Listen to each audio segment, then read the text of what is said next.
السلام علیکم ورحمۃ اللہ وبرکاتہ۔ فہم القرآن کورس کلاس 211 میں آپ سب کو خوش آمدید ہے۔ اہلاً و سہلاً مرحبا۔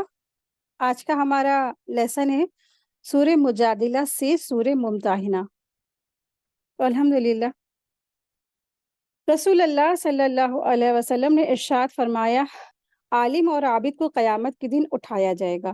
عابد سے کہا جائے گا جنت میں داخل ہو جا، اور عالم سے کہا جائے گا ٹھہر جا، لوگوں کی سفارش کر کے جا۔ تو یہ ہوتا ہے علم حاصل کرنے والے لوگوں کے بارے میں فضیلت۔ تو عالم کو بہت ساری فضیلتیں حاصل ہیں، تو الحمدللہ اللہ تبارک تعالیٰ سے دعا ہے کہ اللہ سبحانہ تعالیٰ ہم سب کو دین کے علم میں ہمیشہ ہمیشہ استقامت دے، ثابت قدمی کے ساتھ اس راستے پہ ہم سب ڈٹے رہیں، اور اللہ تبارک تعالیٰ ہم سب کے اس علم حاصل کرنے کو قبول فرمائے۔ ہر قسم کے شرک اکبر اور شرک اصغر سے ہم سب کی حفاظت فرمائے، ریاکاریوں سے اللہ ہم سب کی حفاظت فرمائے، اور ہم سب کی نیتوں کو اللہ تبارک تعالیٰ صرف اور صرف اپنے لیے خالص فرمائے، آمین یا رب العالمین۔ اور اللہ تبارک تعالیٰ سے دعا ہے کہ اللہ سبحانہ تعالیٰ ہم سب کو اپنے قریب میں ٹھکانہ عطا فرمائے، ہم سب کے والدین کے درجات بلند فرمائے، اور اپنے قریب میں ٹھکانہ عطا فرمائے۔ رب ارحمہما کما ربیانی صغیرا، آمین یا رب العالمین۔ نحمدہ ونصلی علی رسولہ الکریم، اما بعد فاعوذ باللہ من الشیطان الرجیم، بسم اللہ الرحمن الرحیم۔ رب اشرح لی صدری ویسر لی امری واحلل عقدۃ من لسانی یفقہوا قولی، ربی زدنا علما، ربی یسر ولا تؤثر وتمم بالخیر وبک نستعین، آمین یا رب العالمین۔ بسم اللہ الرحمن الرحیم۔ سورہ مجادلہ ہے، اور مجادلہ کے معنی ہیں بحث اور تکرار کرنے والی۔ رسول اللہ صلی اللہ علیہ وسلم کے ایک صحابی خولہ بنت صلبہ کے ساتھ ان کے جو شوہر تھے انہوں نے زہار کیا تھا، تو شروع کی آیتوں میں انہی کا ذکر ہے، اور خاص کر کے جو مجادلہ کے جو معنی ہیں بحث اور تکرار کرنے والی۔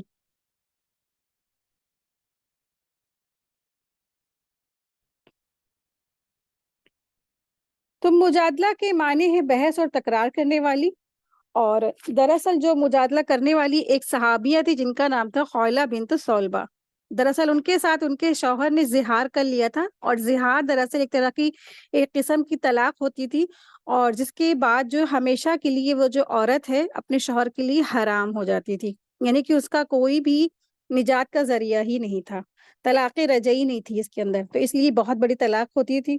تو جب یہ جو شوہر تھے ان کے، تو انہوں نے جب ان کو طلاق دے دی تو پھر وہ بہت پریشان ہوئی، اور رسول اللہ صلی اللہ علیہ وسلم کی خدمت میں حاضر ہوئی، اور آپ صلی اللہ علیہ وسلم سے فرمانے لگی کہ ایسی بات ہے اور ایسی بات ہے، اور ہم بوڑھے ہو گئے ہیں اور میرے بچے ہیں، اور اتنی مطلب کہ یہ کیسے ہو سکتی ہے طلاق، اس طرح سے بحث و مباحثہ اپنے رونے کے انداز میں وہ نرمی کے ساتھ وہ جب کرنے لگی، تو اللہ سبحانہ تعالیٰ نے زہار کے بارے میں احکامات نازل فرمائے، اور اس کے یہ بھی فرمایا کہ دراصل اس طرح سے جو زہار ہے یہ اس طرح سے طلاق نہیں ہونے والی۔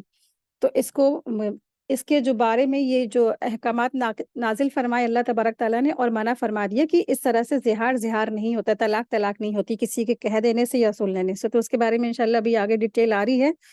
تو مجادلہ کے معنی ہوتے بحث اور تکرار کرنے والی، اور دراصل یہ جو صورت ہے اس میں مدنی صورتوں کے عام مزاج کے مطابق بہت سے احکامات کا ذکر بھی آیا ہے، جیسے زہار کا حکم ہے، اور اس کا جو کفارہ بھی بتایا گیا ہے کہ اگر کسی نے زہار کر لیا تو اس طرح سے پھر کیسے وہ اس سے باہر آئے، اس کا کفارہ ہے، اور پھر آپس میں جو سرگوشی ہے اس کا حکم ہے، اور پھر مجلسوں کے جو آداب ہے اس کے بارے میں اللہ نے احکامات دیے ہیں، اور پھر رسول اللہ صلی اللہ علیہ وسلم سے تنہائی میں بات کرنی ہو تو پہلے صدقہ کرنے کا حکم ہے، لیکن وہ بعد میں کیا ہے اس کو منسوخ کر دیا گیا۔ پھر اسی کے ساتھ ساتھ اس میں منافقینوں کی جو سازش ہے اور یہودیوں کے ساتھ ان کا جو تعلق ہے، اور اللہ تعالیٰ کے رسول صلی اللہ علیہ وسلم کے ساتھ ان کی عداوت وغیرہ پر تفصیل سے اس سورے میں روشنی ڈالی گئی ہے۔ بسم اللہ الرحمن الرحیم۔ قد سمع اللہ قال التي تجادلك في زوجها وتشتكي إلى الله والله يسمع تحاوركما إن الله سميع بصير۔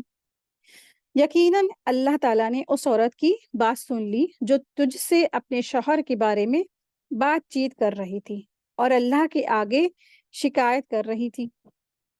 اللہ تعالیٰ تم دونوں کے سوال و جواب کو سن رہا تھا، بے شک اللہ تعالیٰ سننے والا ہے اور دیکھنے والا ہے۔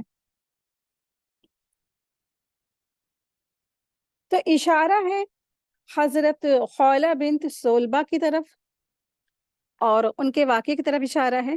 تو ان کے جو خاوند تھے حضرت اوس بن ثابت رضی تعالیٰ عنہ، انہوں نے ان سے زہار کر لیا تھا۔ زہار کا مطلب ہوتا ہے بیوی کو یہ کہہ دینا کہ تو مجھ پر میری ماں کی پیٹھ کی طرح حرام ہے۔ دراصل زمانہ جاہلیت میں زہار کو طلاق سمجھا جاتا تھا۔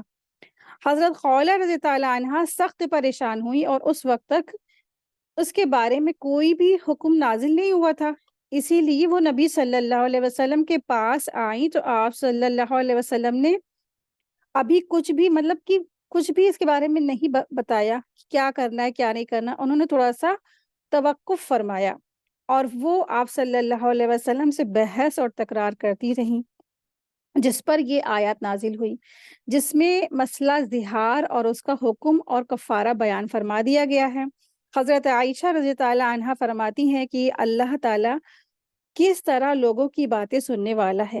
یہ عورت کے یہ جو خولہ بنت سولبہ تھی تو یہ عورت گھر کے ایک کونے میں نبی صلی اللہ علیہ وسلم سے مجادلہ کر رہی تھی اور اپنے خاوند کی شکایت کر رہی تھی، مگر میں ان کی باتیں نہیں سنتی، یعنی کہ عائشہ رضی تعالیٰ عنہا خود ان دونوں کی باتیں نہیں سن پائیں، لیکن اللہ تعالیٰ نے 7ویں آسمان سے ان کی باتیں سن لی اور اللہ نے ان کے لیے یہ آیت نازل فرمائی، یعنی کہ زہار کے احکامات نازل فرما دیے۔ قد سمع اللہ قول التی تجادلک فی زوجہا، یقیناً اللہ تعالیٰ نے اس عورت کی بات سن لی جو آپ سے اپنے شوہر کے بارے میں بات چیت کر رہی تھی۔ تو اللہ تعالیٰ نے اس کی التجا کو سن لیا، کیونکہ نا نبی صلی اللہ علیہ وسلم کے پاس اس کے لیے کوئی حل نہیں تھا اس وقت جب وہ کہتی تھی کہ کیا میں اپنے شوہر پر حرام ہو چکی ہوں، تو آپ فرماتے تھے میرا خیال ہے کہ تم حرام ہو چکی ہو۔ تو وہ کہتی تھی کہ میرے چھوٹے چھوٹے بچے ہیں، اگر میں شوہر کی سپرد کر دوں گی ان کو تو ان کی تربیت کون کرے گا اور ان کی تربیت کیسے ہوگی، اور اگر میں ان کو اپنے ساتھ رکھتی ہوں تو وہ بھوکوں مر جائیں گے، میرے لیے اس میں کوئی حل نکالیے۔ تو وہ بار بار تکرار کے بعد جب کوئی حل نہ نکلا تو اللہ تعالیٰ نے اس کی یعنی اس عورت کی بات سن لی، تو اس کی التجا سن لی، ان کی بات جو نبی صلی اللہ علیہ وسلم کے ساتھ ہو رہی تھی اس کی بات کو سن لیا۔ ان اللہ سمیع، یعنی کہ بے شک اللہ تعالیٰ سننے والا ہے، یعنی ساری مخلوق یعنی کہ ایک وقت میں اللہ کو پکار رہی ہوتی ہے اور اللہ ان میں سے ہر ایک کی الگ الگ سن سکتے ہیں، اور یہ اللہ کے سوا کوئی کسی یہ سب ایسا سننا کسی اور کے بس کی بات ہی نہیں، کسی اور ہستی کے بس کی بات ہی نہیں ہے کہ وہ لوگوں کی اس طرح باتیں سنیں، مختلف زبانیں، مختلف آوازیں، مختلف وقت، مختلف ضروریات اور مختلف حاجات۔ آپ دیکھیں کہ ہم سب مطلب کہ ہم سب نماز جب پڑھتے ہیں نا تو مسجد بھری ہوئی ہوتی ہے اور ہر ایک اپنی اپنی دعا کر رہا ہوتا ہے اور اللہ تعالیٰ سب کی باتیں سن رہے ہوتے ہیں۔ بس یہ دیکھنے والے ہیں اللہ تبارک تعالیٰ، خوب دیکھنے والے ہیں جو اندھیری رات میں سیاہ پتھر پر رینگتی ہوئی سیاہ چیٹی کو بھی دیکھ لیتے ہیں۔ تو یہ اللہ سبحانہ تعالیٰ کے کمال سمع اور بصر کی خبر ہے کہ اللہ تعالیٰ چھوٹے بڑے تمام امور کو اپنے دیکھنے اور سننے کے ساتھ ان کا احاطہ کیے ہوئے ہیں، اور اللہ تعالیٰ پھر صرف سنتا نہیں ہے بلکہ مسائل کو حل بھی فرماتے ہیں۔ اللہ تعالیٰ نے اس عورت کی مشکل اور مصیبت کو سن لیا اور اس کے لیے ازالے کے لیے احکام بھی نازل فرمائے۔ آیت دیکھیں، آیت نمبر ہے 3، آیت نمبر ہے 2۔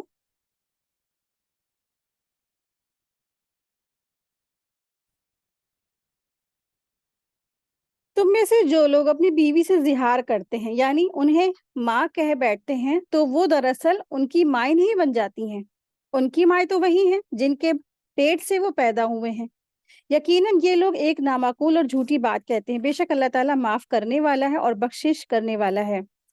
اور جو لوگ اپنی آیت 3 دیکھیں، اور جو لوگ اپنی بیوی سے زہار کرے پھر اپنی کہی ہوئی بات سے رجوع کرے تو ان کے ذمے آپس میں ایک دوسرے کو ہاتھ لگانے سے پہلے ایک غلام آزاد کرنا ہے، اور اللہ تعالیٰ تمہارے تمام اعمال سے باخبر ہے۔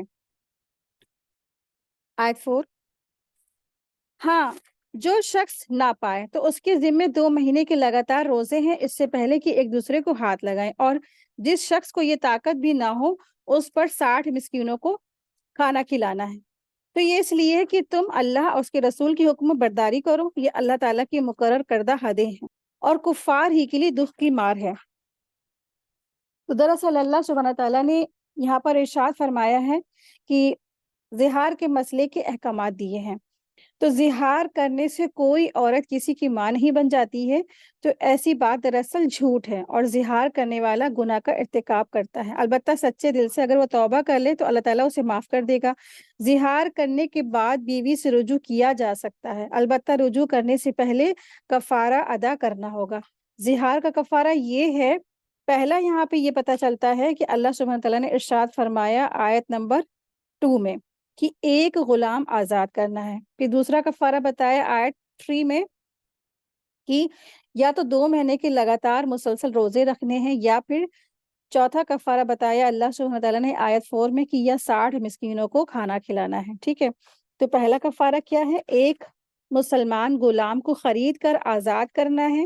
دوسرا یہ ہے کہ جو غلام کو آزاد کرنے کی یا مالی استطاعت نہیں رکھتا وہ 2 مہینے کے مسلسل روزے رکھے گا۔ تیسرا حکم یہ ہے، یا تو پھر جو 2 مہینے کے مسلسل روزے رکھنے کی وسعت نہیں رکھتا تو وہ 60 مسکینوں کو کھانا کھلا دے۔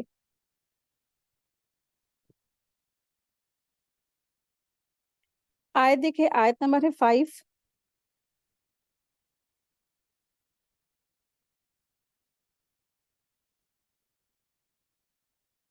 بے شک جو لوگ اللہ اور اس کے رسول سے مخالفت کرتے ہیں وہ ذلیل کیے جائیں گے، جیسے ان سے پہلے کے لوگ ذلیل کیے گئے تھے، اور بے شک ہم واضح آیتیں اتار چکے ہیں۔ اور منکروں کے لیے تو ذلت کی مار ہی ہے۔ اللہ اور اس کے رسول صلی اللہ علیہ وسلم پر ایمان لانا، ان کا ادب اور احترام کرنا، ان کی اطاعت کرنا، ان کے اقوال کے آگے سر تسلیم خم کر دینا، یہ ایمان کا تقاضا ہے۔ لیکن اگر کوئی ایسا نہیں کرتا اور انہیں اللہ یا اللہ کے رسول کی باتوں پر کوئی آبجیکشن ہے یا ان کے فیصلوں پر کوئی ناراضگی ہے تو پھر ایسی صورت میں وہ تیار ہو جائے کہ اللہ تعالیٰ ان پر ذلت سے ان کو دوچار کرے گا۔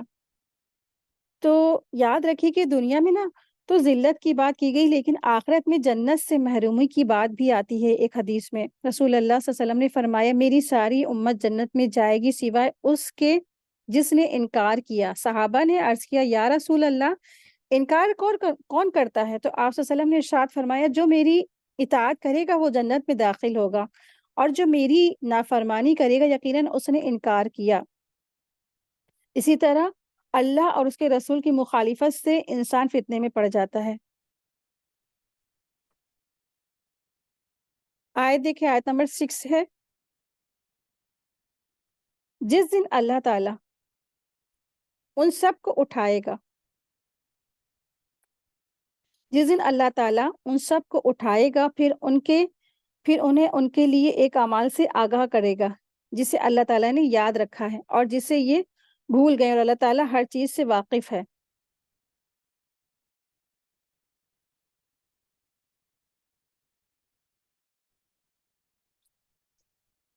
تو اللہ سبحانہ تعالیٰ ارشاد فرما رہے ہیں کہ جس دن اللہ تعالیٰ ان سب کو اٹھائے گا پھر انہیں ان کے کیے ہوئے اعمال جو انہوں نے کیے دنیا میں وہ ان کو اس کی جزا اور سزا دے گا۔ تو وہ دن جو آئے گا وہ قیامت کا دن ہے، تو ہر شخص کو اس کے کیے ہوئے اعمال کی جزا اور سزا ملے گی۔ آپ دیکھیں کہ اگر وہ شخص اپنے کام کر کے بھول بھی کیا ہوگا لیکن اللہ تبارک تعالیٰ جتنے بھی جو لوگ کام کرے دنیا میں اس اللہ کو یاد ہے۔ تو حقیقت یہ ہے کہ ہم نے اپنی کئی بھی باتوں کو، اپنی سوچوں کو، اور جو ہم کام کرتے ہیں اس سب کو بھول جاتے ہیں، اپنے خیالات کو بھی بھول جاتے ہیں، جو ہم نے سوچا ہے یا ہم نے کیا ہے یا ہم نے بات کہی۔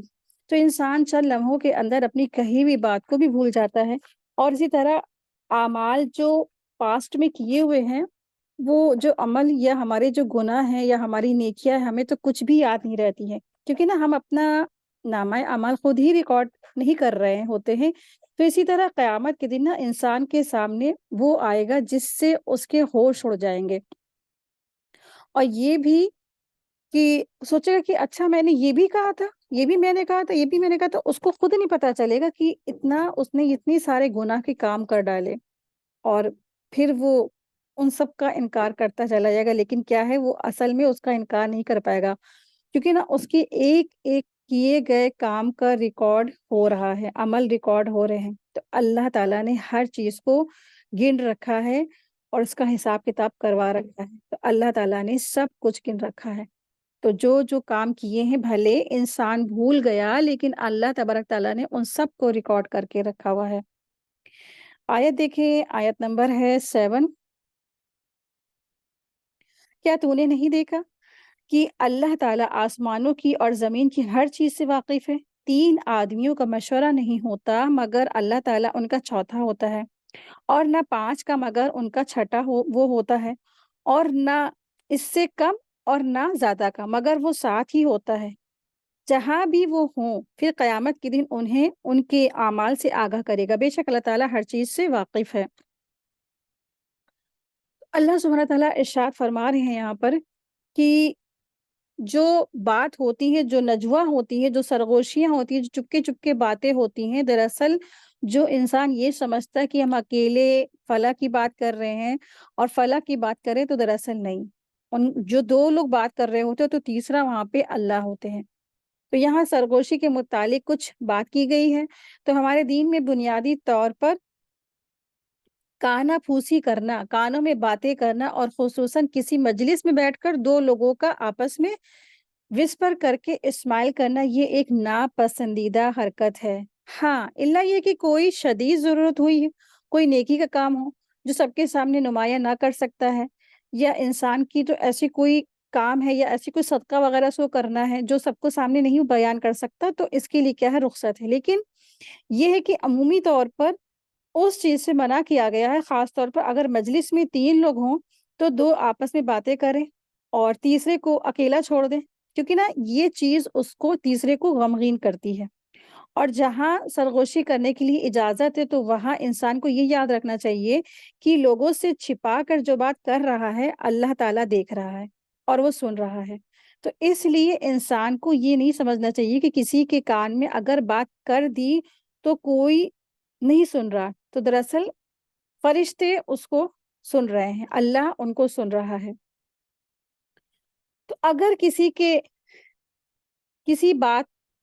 کان میں کوئی بات کہہ دی یا کسی سے چپکے سے کوئی بات کہہ دی تو وہ شاید فرشتوں کو پتہ نہیں چلے گا اور بک آف ڈیڈس میں وہ نہیں آئے گی، لیکن دراصل کیا ہے، اللہ تعالیٰ اپنے علم کے ساتھ ہر جگہ بندوں کے ساتھ موجود ہے۔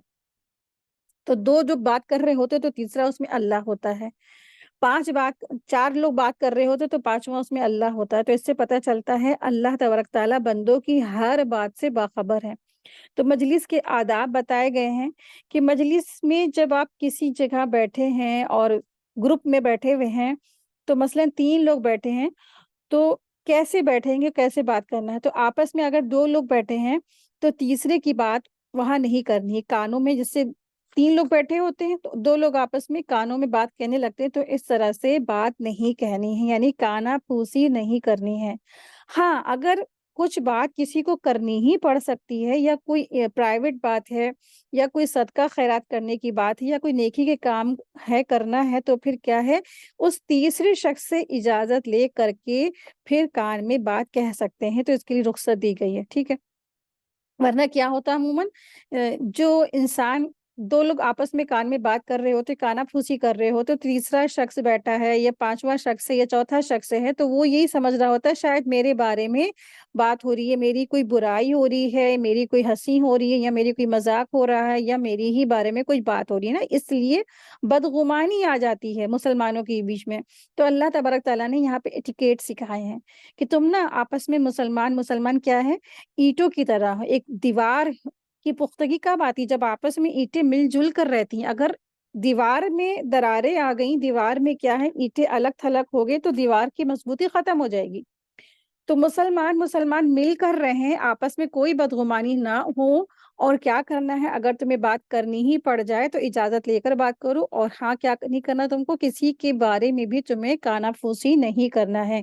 کسی بھی مسلمان کو تمہیں غم نہیں دینا ہے.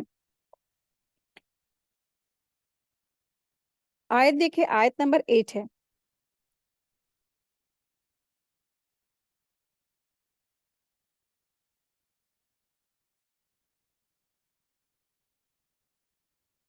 کیا تو نے ان لوگوں کو نہیں دیکھا جنہیں کانافوسی سے روک دیا گیا تھا؟ پھر وہ بھی پھر بھی وہ اس سے رکے ہوئے کام کو دوبارہ کرتے اور آپس میں گناہگاری کی اور ظلم ذاتی اور نافرمانی پیغمبر کی سرغوشی کرتے. اور جب تیرے پاس آتے تو تجھے ان لفظوں میں سلام کرتے جن لفظوں میں اللہ تعالیٰ نے نہیں کہا، اور اپنے دل میں کہتے کہ اللہ ہمیں ہمارے اس کیے پر سزا کیوں نہیں دیتا.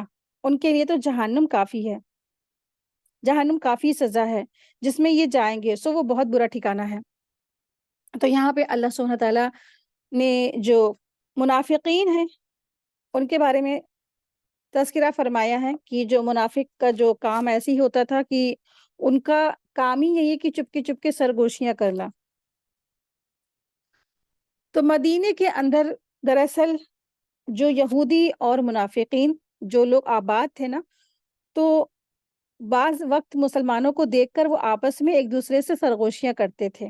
سرگوشیاں اگر کے بات کرتے تو مسلمانوں کو یہ ہوتا تھا کہ شاید یہ کسی نہ آنے والے لشکر یا مسلمانوں پر کسی حملے وغیرہ سے متعلق یہ بات کر رہے ہیں، اور اس طرح مسلمان اپنے دل میں خوف محسوس کرتے.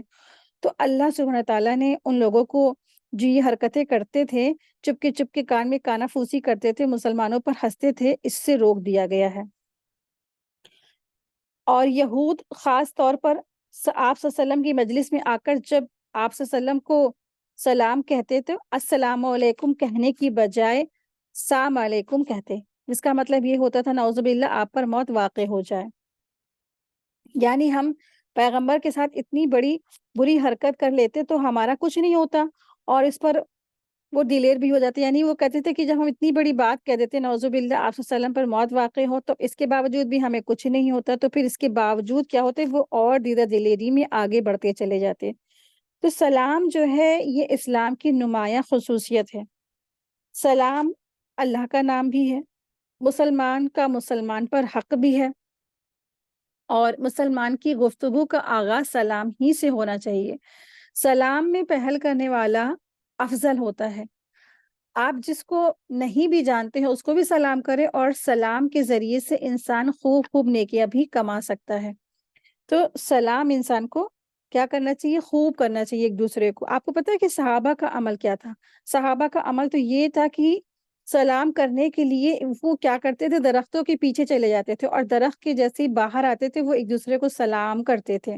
کیوں؟ سلام کرنے میں دراصل کیا ہے، بہت ساری نیکیاں ہیں. انسان جب آخرت ہوگی نا تو ایک ایک نیکی کے لیے انسان ایک دوسرے سے گڑ گڑائے گا کہ مجھے آج ایک نیکی دے دو. تو اس وقت کوئی کسی کو نیکی نہیں دینے والا. اس وقت تو لوگ اپنے رشتے دار بھی کیا ہے دور بھاگیں گے. آیت دیکھیں، آیت نمبر ہے 9. اے ایمان والو، تم چپ چپاتے باتیں کرو تو یہ سرگوشیاں گناہگاری اور ظلم اور ذاتی اور نافرمانی اور پیغمبر کی نہ ہو، بلکہ نفع رسانی اور پرہیزگاری کی باتوں پر آپس میں تبادلہ خیالات کرو، اور اللہ تعالیٰ سے ڈرتے رہو جس کے پاس تم سب جمع کیے جاؤ گے. بری سرگوشیاں، آیت دیکھیں، آیت 10 ہے. بری سرگوشیاں شیطانی کام ہے جس سے ایمانداروں کو رنج پہنچتا ہے.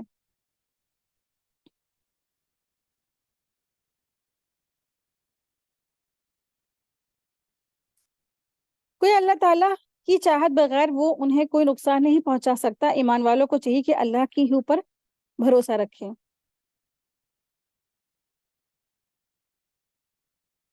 تو اللہ سبحانہ تعالیٰ نے فرمایا ہے کہ سرگوشیوں سے منع کیا گیا، اور اگر تنہائی میں جا کر کسی کو نیکی میں اور اللہ کی نافرمانیوں سے بچنے کی تلقین کی جائے تو ایسی جو نجوا ہے وہ پسندیدہ ہے، یعنی ایسی سرگوشی پسند ہے جو نیکی کا حکم دیتی ہے اور کسی کو برائی سے روکتی ہے۔ اس کے اپوزٹ اگر تنہائی میں کسی کو گناہ یا زیادتی یا قیادت کی نافرمانی پر اکسایا جائے تو ایسی سرگوشیاں دراصل شیطان کا سکھایا ہوا عمل ہے۔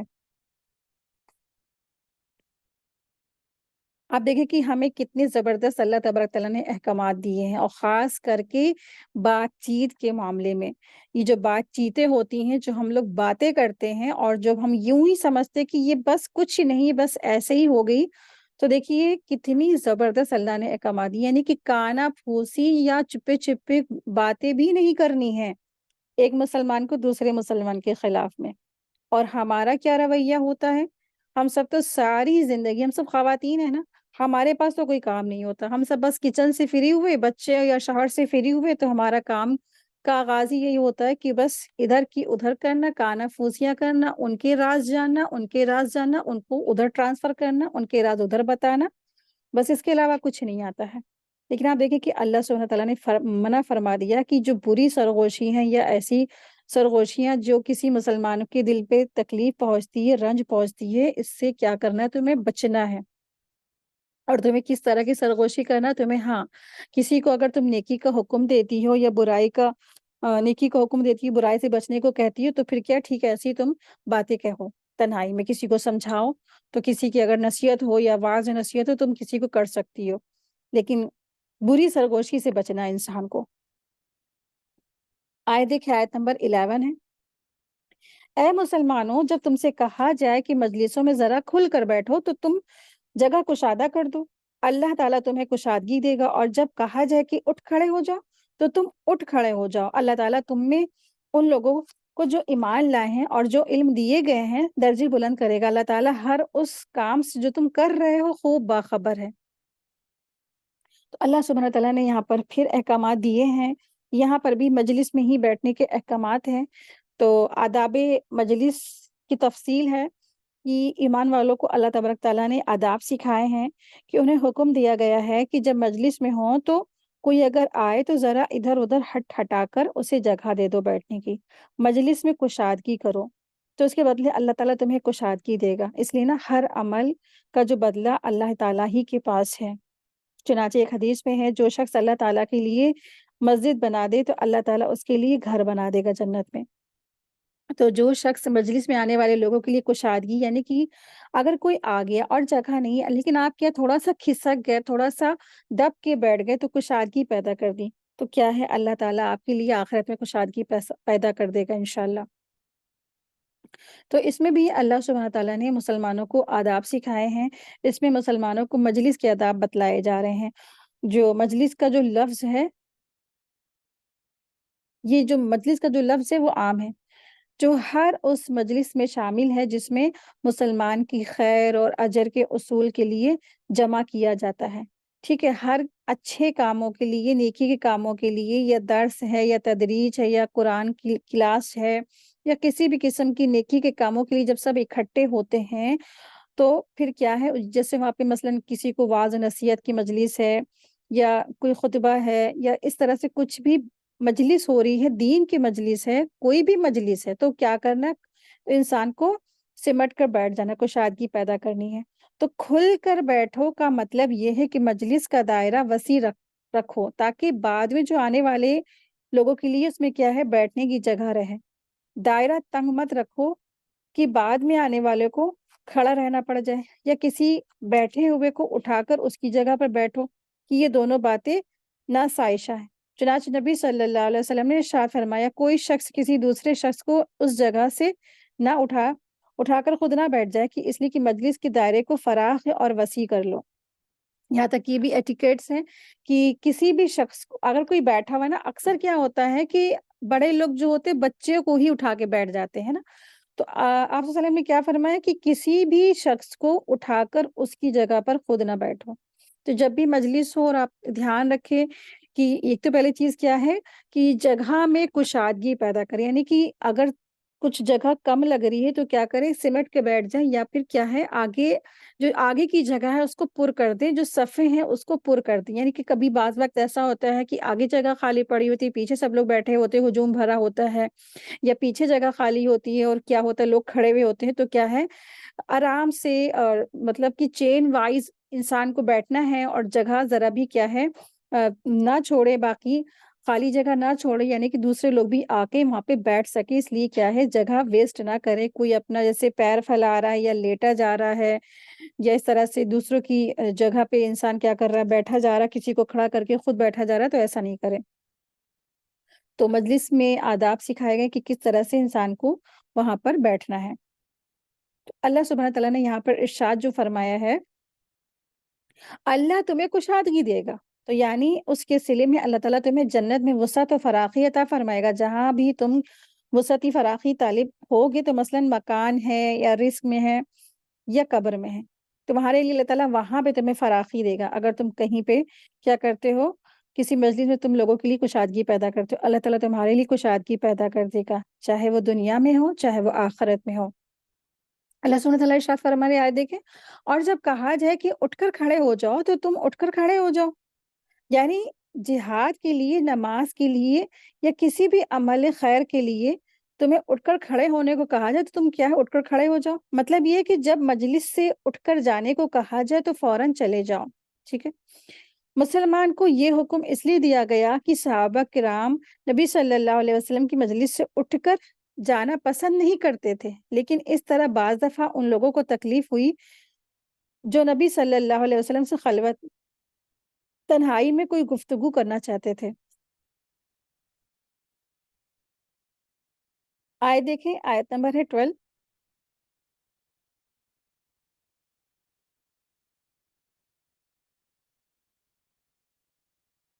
اے مسلمانوں، جب تم رسول سے بات چیت کرنا چاہو تو اپنی بات چیت سے پہلے کچھ صدقہ دے دیا کرو، یہ تمہارے حق میں بہتر ہے اور پاکیزہ تر ہے. ہاں اگر نہ پاؤ تو بے شک اللہ تعالیٰ بخشنے والا ہے، مہربان ہے. تو اللہ سبحانہ تعالیٰ نے آیت نمبر 12 اور 13 میں نبی صلی اللہ علیہ وسلم سے بات چیت کے احکامات فرمائے ہیں کہ اللہ تعالیٰ نے اپنے مومن بندوں کو حکم دیا ہے کہ نبی صلی اللہ علیہ وسلم سے جب تم کوئی راز کی بات کرنا چاہتے ہو تو اس سے پہلے میری راہ میں کیا کرو، خیرات کیا کرو، تاکہ تم پاک صاف ہو جاؤ اور اس قابل بن جاؤ کہ میرے نبی صلی اللہ علیہ وسلم سے مشورہ کر سکو. جو غریب و مسکین ہے تو پھر کیا ہے وہ اس سے کیا ہے اس سے ان کے لیے رخصت ہے. یعنی یہ حکم صرف اور صرف مالداروں کے لیے ہے. جو مالدار ہیں اور رسول اللہ صلی اللہ علیہ وسلم سے تنہائی میں مل کر مشورہ کرنا چاہتے ہیں تو پھر کیا کرنا ہے، پہلے ان کو صدقہ کرنا ہے. تو مفسرین کہتے ہیں یہ آیت کا حکم منسوخ ہو گیا ہے. آیت 13 دیکھیں، کیا تم اپنی راز کی باتیں کیا تم اپنی راز کی باتوں سے پہلے صدقہ نکالنے سے ڈر گئے؟ پس جب تم نے یہ نہ کیا اور اللہ تعالیٰ نے بھی تمہیں معاف فرما دیا تو اب باخوبی نمازوں کو قائم رکھو، زکوٰۃ دیتے رہا کرو اور اللہ تعالیٰ کی اور اس کے رسول کی تابعداری کرتے رہو. تم جو کچھ کرتے ہو اس سب سے اللہ تعالیٰ خوب خبردار ہے. تو یہاں پر اللہ سبحانہ تعالیٰ نے ارشاد فرمایا ہے کہ رسول اللہ صلی اللہ علیہ وسلم کی خدمت میں جب حاضر ہو تو کیا کیا کرو، صدقہ خیرات کر دیا کرو.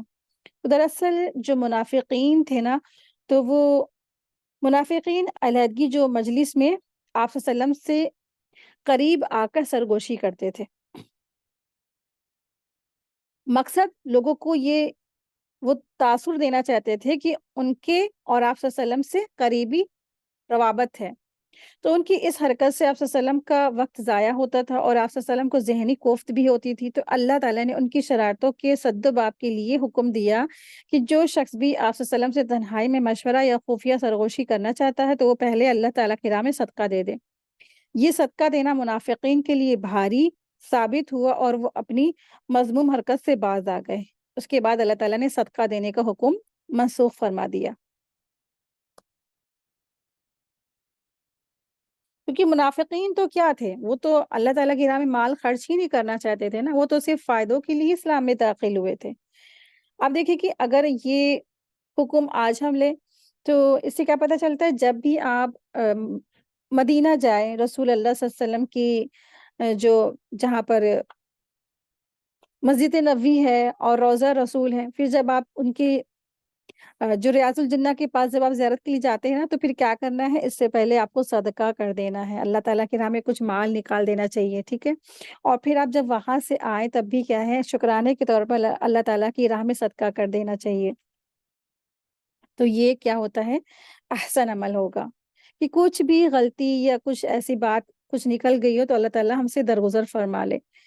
جو صدقہ ہوتا ہے وہ کیا کرتا ہے، اللہ تعالیٰ کے غضب کو ٹھنڈا کر دیتا ہے۔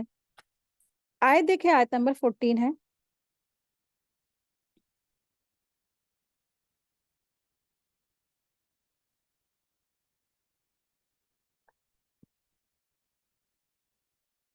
آیت نمبر 14 سے 19 تک کی منافقوں کا ذکر ہے۔ آیت 14، کیا تو نے ان لوگوں کو نہیں دیکھا جنہوں نے اس قوم سے دوستی کی جن پر اللہ تعالیٰ غضبناک ہو چکا ہے؟ نہ یہ منافق تمہارے ہی ہیں اور نہ ان کے، یہ باوجود علم کے بھی پھر بھی جھوٹ پر قسمیں کھا رہے ہیں۔ اللہ تعالیٰ نے ان کے لیے سخت عذاب تیار کر رکھا ہے، تحقیق کہ جو یہ کچھ کر رہے ہیں برا ہے۔ آیت 16، ان لوگوں نے تو اپنی قسموں کو ڈھال بنا رکھا ہے اور لوگوں کو اللہ تعالیٰ کی راہ سے روکتے ہیں، ان کے لیے رسوا کرنے والا عذاب ہے۔ آیت 17، ان کے مال اور ان کی اولادیں اللہ کے یہاں کچھ کام نہیں آئیں گی، یہ تو جہنمی ہیں، ہمیشہ اس میں رہیں گے۔ آیت 18، جس دن اللہ تعالیٰ ان سب کو کھڑا کرے گا تو یہ جس طرح تمہارے سامنے قسمیں کھاتے ہیں، اللہ تعالیٰ کے سامنے بھی قسمیں کھانے لگیں گے اور سمجھیں گے کہ وہ بھی کچھ ہے، یقین مانو بے شک یہ جھوٹے ہیں۔ آیت 19، ان پر شیطان نے غلبہ حاصل کر لیا اور انہیں اللہ کا ذکر بھلا دیا، یہ شیطانی لشکر ہیں، کوئی شک نہیں کہ شیطانی لشکر ہی خراب خستہ ہے۔ تو یہاں پہ گروہ کی بات ہو رہی ہے، تو جو ایک شیطانی لشکر ہے یعنی منافقین اور مشرکین اور کفار، یہ کون کس کے لشکر میں شامل ہے؟ شیطان کے لشکروں میں شامل ہے، حزب الشیاطین۔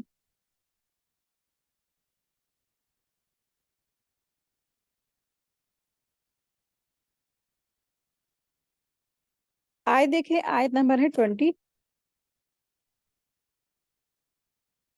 بے شک اللہ تعالیٰ کی اور اس کے رسول کی جو لوگ مخالفت کرتے ہیں وہی لوگ سب سے زیادہ ذلیلوں میں ہیں۔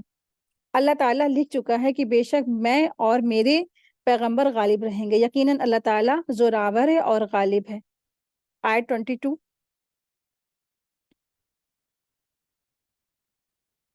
اللہ تعالیٰ پر قیامت کے دن پر ایمان رکھنے والوں کو تو اللہ اور اس کے رسول کی مخالفت کرنے والوں سے محبت رکھتے ہوئے ہرگز نہ پائے گا، گویا وہ ان کے باپ یا ان کے بیٹے یا ان کے بھائی یا ان کے کنبے قبیلے کے عزیز ہی کیوں نہ ہوں۔ یہی لوگ ہیں جن کے دلوں میں اللہ تعالیٰ نے ایمان لکھ دیا ہے اور ان کی تائید اپنی روح سے کی ہے، اور جنہیں ان جنتوں میں داخل کرے گا جن کے نیچے نہریں بہہ رہی ہیں، جہاں یہ ہمیشہ رہیں گے، اللہ ان سے راضی ہے اور یہ اللہ سے خوش ہے۔ یہ لشکر الہی ہے، آگاہ رہو، بے شک اللہ کے گروہ والے کامیاب لوگ ہیں۔ اب یہاں پر حزب اللہ کی بات ہو رہی ہے، تو اللہ کا گروہ، حزب اللہ سے مراد کیا ہے؟ اللہ کا گروہ۔ تو اللہ اور رسول کے جو دشمن ہیں وہ کیا ہے؟ ذلیل ہوں گے۔ آیت نمبر 20 سے 22 تک اللہ تبارک تعالیٰ نے ارشاد فرمایا ہے کہ جو لوگ حق سے دور ہیں، ہدایت سے دور ہیں، اللہ اور اس کے رسول کی مخالفت کرتے ہیں، احکام شرعیہ کی اطاعت سے الگ ہیں، یہ لوگ انتہا درجے کے ذلیل اور کیا ہے؟ خستہ حال ہے، رحمت الہی سے دور ہیں اور اللہ تعالیٰ کی مہربانیوں سے، اللہ تعالیٰ کی رحمتوں سے اوجھل ہے، اور یہ دنیا اور آخرت میں کیا ہے؟ یہ برباد لوگ ہیں۔ اور دوسری طرف اللہ سبحانہ تعالیٰ نے حزب اللہ کا ذکر فرمایا ہے کہ جو مومنین ہیں، جو ایمان والے ہیں، تو یہ کیا ہے؟ اللہ کے گروہ میں شامل ہیں۔ جو ایمان لاتا ہے اور اس پر ڈٹ جاتا ہے، ثابت قدم رہتا ہے، تو پھر کیا ہے؟ وہ حزب اللہ میں شامل ہے، اللہ کے گروہ میں شامل ہے۔ الحمدللہ سورہ مجادلہ کمپلیٹ ہوئی، سورہ حشر ہے۔ بسم اللہ الرحمن الرحیم، سورہ حشر۔ سورہ حشر دراصل یہ حضور اقدس صلی اللہ علیہ وسلم کے مدینہ منورہ ہجرت فرمانے کے دوسرے سال نازل ہوئی۔ مدینہ منورہ میں یہودیوں کی ایک بڑی تعداد آباد تھی۔ نبی صلی اللہ علیہ وسلم نے ان سے یہ معاہدہ یعنی سمجھوتا کر لیا تھا کہ آپس میں امن اور امان سے رہیں گے اور مدینہ منورہ پر حملہ ہونے کی صورت میں مل کر اس کی دفاع کریں گے۔ یہودیوں نے اس معاہدے کو قبول تو کر لیا تھا، لیکن ان کو نبی صلی اللہ علیہ وسلم سے دلی بغض تھا، دشمنی تھی، اس لیے وہ خفیہ طور پر آپ کے خلاف سازشیں کرتے تھے، یعنی رسول اللہ صلی اللہ علیہ وسلم کے خلاف سازشیں کرتے تھے۔ چنانچہ انہوں نے اندر ہی اندر مکہ مکرمہ کے بت پرستوں سے تعلقات رکھتے ہوئے اور ان کو مسلمانوں کے خلاف اکساتے رہتے تھے، اور ان سے یہ وعدہ کر لیا کہ اگر تم مسلمانوں پر حملہ کرو گے تو ہم تمہارا ساتھ دیں گے۔ یہودیوں کا ایک قبیلہ بنو نذیر کہلاتا تھا۔ ایک مرتبہ نبی صلی اللہ علیہ وسلم ان سے سمجھوتے کی کچھ شرطوں پر عمل کرانے کے لیے ان کے پاس تشریف لے کے گئے، تو ان لوگوں نے یہ سازش کی کہ جب آپ بات چیت کرنے کے لیے بیٹھے تو ایک شخص اوپر سے آپ صلی اللہ علیہ وسلم پر ایک چٹان یعنی پتھر کا بڑا سا ٹکڑا گرا دے، جسے نعوذ باللہ آپ صلی اللہ علیہ وسلم شہید ہو جائیں۔ اللہ تعالیٰ نے وحی کے ذریعے سے آپ صلی اللہ علیہ وسلم کو ان کی سازش سے باخبر فرمایا اور آپ صلی اللہ علیہ وسلم وہاں سے اٹھ کر چلے گئے۔ اس واقعے کے بعد آپ نے بنو نذیر کے پاس پیغام بھیجا کہ اب آپ لوگوں کے ساتھ ہمارا سمجھوتا ختم ہو گیا ہے اور ہم آپ کے لیے ایک مدت مقرر کرتے ہیں کہ اس مدت کے اندر اندر آپ مدینہ منورہ چھوڑ کر کہیں اور چلے جائیں، ورنہ مسلمان آپ پر حملہ کرنے کے لیے آزاد ہوں گے۔ کچھ منافقوں نے بنو نذیر کو جا کر یقین دلایا کہ آپ لوگ ڈٹے رہیں، اگر مسلمانوں نے حملہ کیا تو ہم آپ کا ساتھ دیں گے۔ چنانچہ بنو نذیر مقررہ مدت میں مدینہ منورہ سے نہیں گئے۔ نبی صلی اللہ علیہ وسلم نے مدت گزرنے کے بعد ان کے قلعوں کا گھیراؤ کر لیا اور منافقوں نے ان کی کوئی مدد نہیں کی۔ آخر کار ان لوگوں نے ہتھیار ڈال دیے اور نبی کریم صلی اللہ علیہ وسلم نے ان کو مدینہ منورہ سے ضلع وطن کرنے کا حکم دیا، البتہ یہ اجازت دی کہ ہتھیاروں کے سوا وہ اپنا سارا کا سارا مال اور دولت اپنے ساتھ لے جا سکتے ہیں۔ یہ صورت اس واقعے کے پس منظر میں نازل ہوئی اور اس میں اس واقعے کا تبصرہ بھی فرمایا گیا ہے، اور حشر کے لفظی معنی ہوتے ہیں جمع کرنا، کیونکہ اس سورہ کی آیت نمبر 2 میں یہ لفظ آیا ہے، اسی لیے سورت کا نام سورہ حشر ہے۔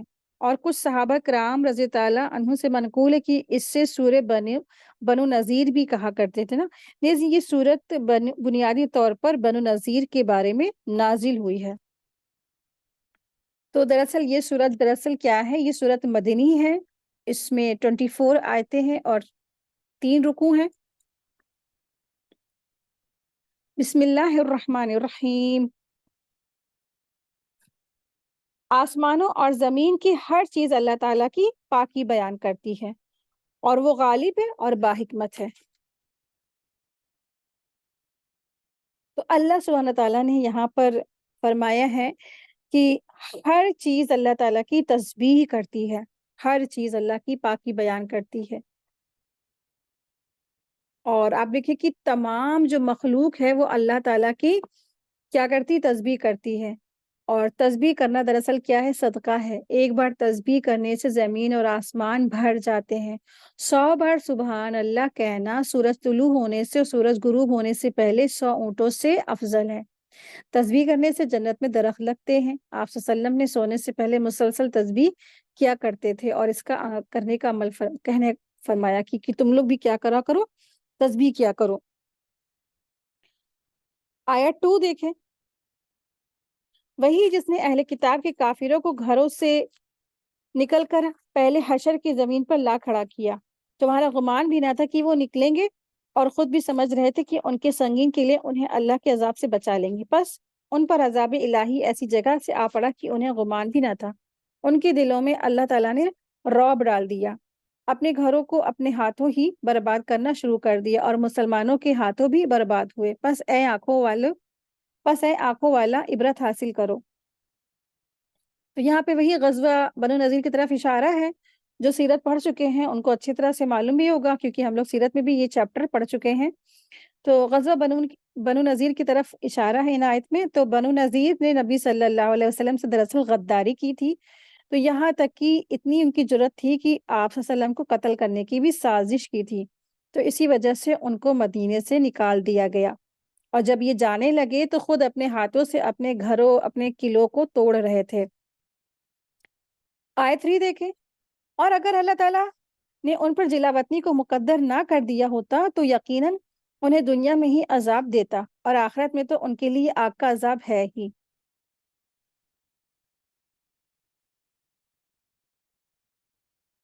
آیت 4 ہے، اس لیے کہ انہوں نے اللہ تعالیٰ کی اور اس کے رسول صلی اللہ علیہ وسلم کی مخالفت کی، اور جو بھی اللہ سے مخالفت کرے گا تو اللہ تعالیٰ بھی سخت عذاب کرنے والا ہے۔ آیت 5 ہے،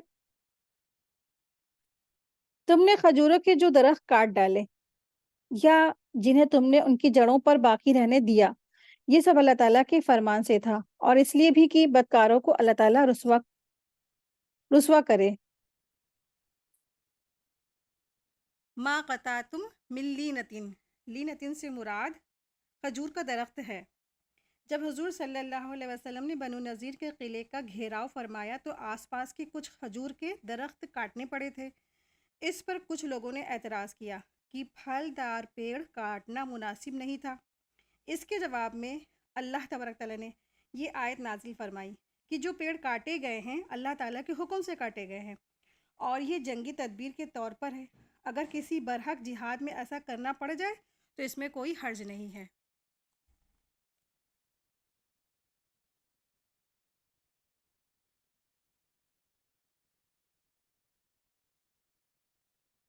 آیت 6 سے،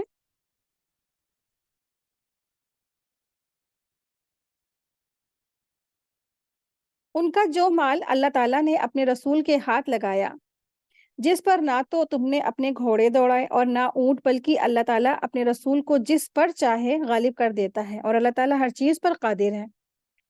تو یہاں پر دراصل مال فے کا تذکرہ ہے آیت 6 اور 7 میں، کہ فے کس مال کو کہتے ہیں، اس کی کیا صفت ہے، اس کا کیا حکم ہے، یہ سب بیان ہو رہا ہے۔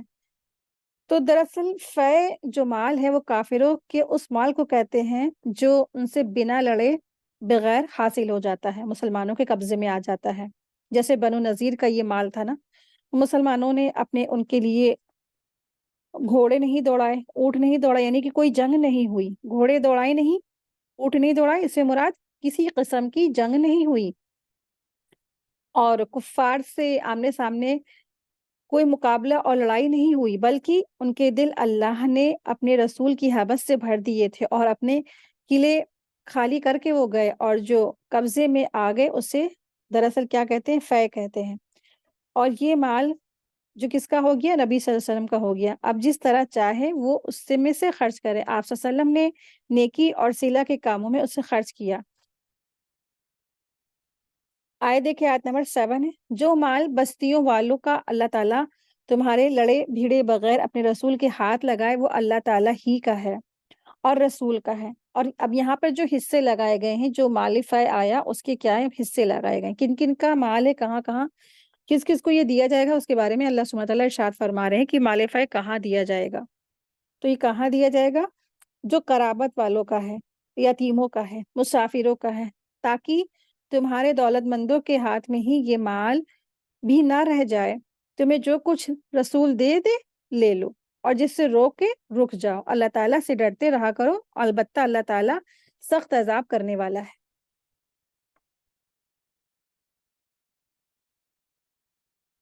آیت 8 دیکھ،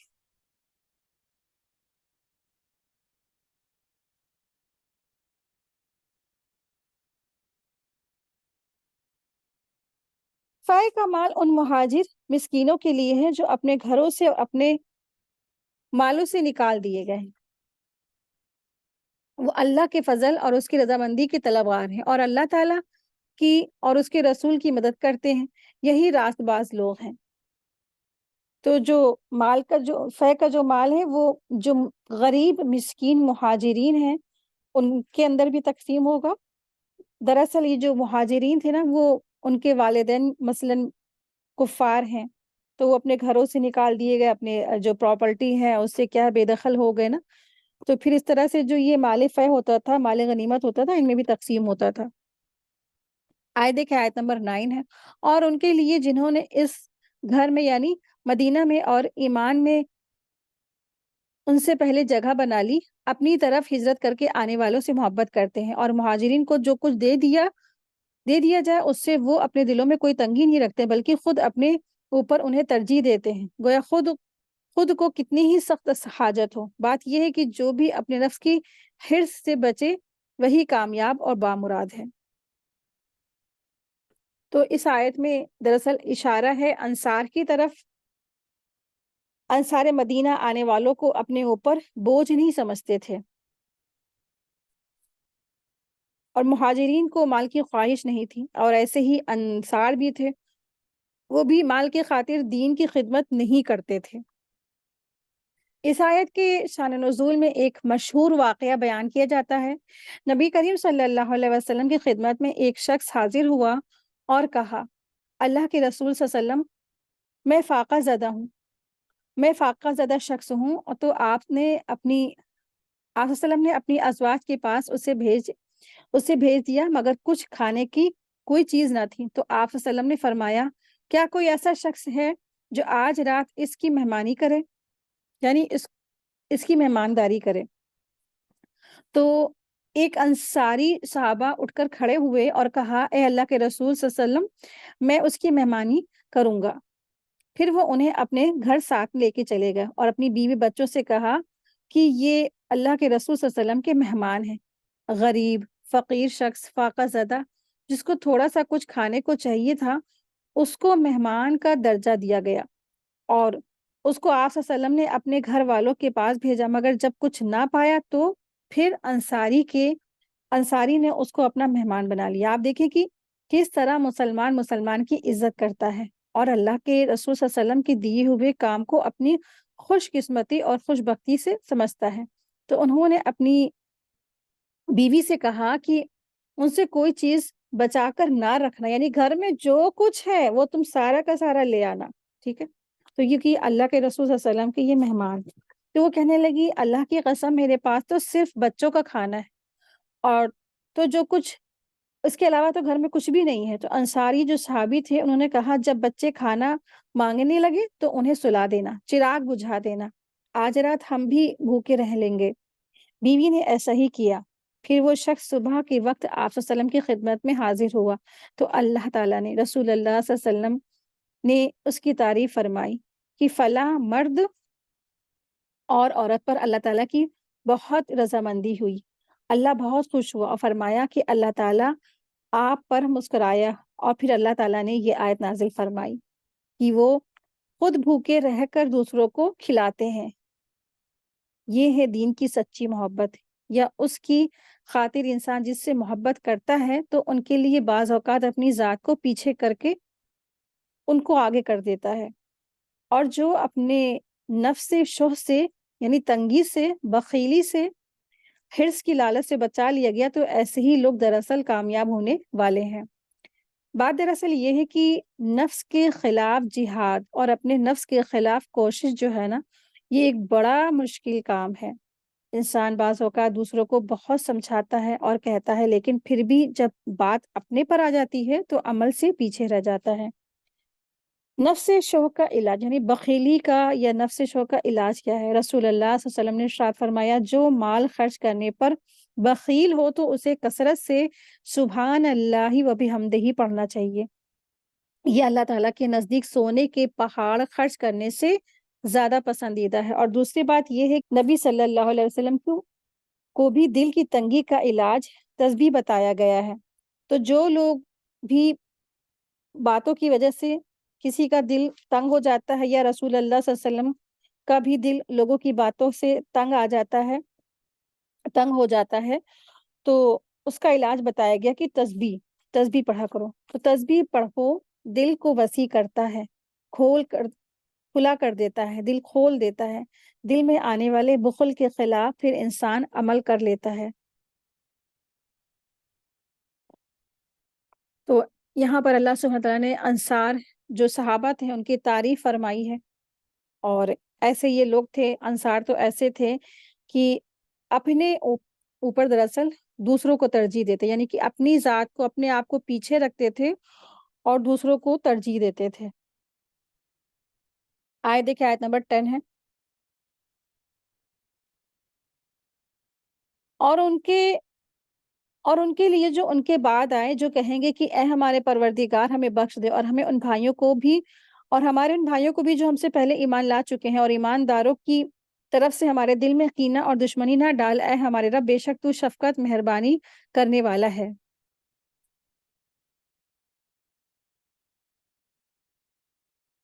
آیت 11 ہے۔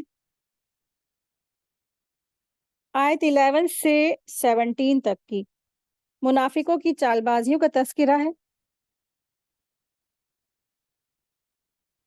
آیت 11، کیا تو نے منافقوں کو نہیں دیکھا کہ اپنے اہل کتاب کافر بھائیوں سے کہتے ہیں، اگر تم جلا وطن کیے گئے تو اللہ کی قسم ہم بھی تمہارے ساتھ وطن چھوڑیں گے، اور تمہارے بارے میں ہم کبھی بھی کسی کی بھی بات نہیں مانیں گے، اور اگر تم سے جنگ کی جائے گی تو باخدا ہم تمہاری مدد کریں گے، لیکن اللہ تعالیٰ کی گواہی ہے کہ یہ قطعاً جھوٹے ہیں۔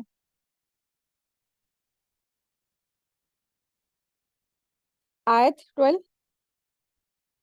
اگر وہ جلا وطن کیے گئے تو یہ ان کے ساتھ نہیں جائیں گے، اور اگر ان سے جنگ چھڑ گئی تو یہ ان کی مدد بھی نہیں کریں گے، اور اگر بالفرض مدد پر آ بھی جائیں تو یہ پیٹ موڑ کر بھاگ کھڑے ہوں گے، پھر مدد نہ کیے جائیں گے۔ آیت 13، مسلمانوں یقین مانو کہ تمہاری حیبت ان کے دلوں میں بنسبت اللہ کے بہت زیادہ ہے، اس لیے کہ یہ بے سمجھ لوگ ہیں۔ آیت 14 ہے، یہ سب مل کر بھی تم سے لڑ نہیں سکتے ہیں۔ ہاں یہ بات اور بھی ہے، ہاں یہ اور بات ہے کہ قلعہ بند مقامات میں ہو یا دیواروں کی آڑ میں ہو، ان کی لڑائی تو ان میں آپس میں ہی بہت کچھ ہے، گویا تو انہیں متفق سمجھ رہا ہے، لیکن وہ ان کے دل دراصل ایک دوسرے سے جدا جدا ہیں، اس لیے کہ وہ بے عقل لوگ ہیں۔ آیت 15، ان لوگوں کی طرح ان سے کچھ پہلے ہی گزرے ہیں جنہوں نے اپنے گناہوں کا وبال چکھ لیا، اور ان کے لیے المناک یعنی کہ دردناک عذاب تیار ہو۔ آیت 16 اور 17،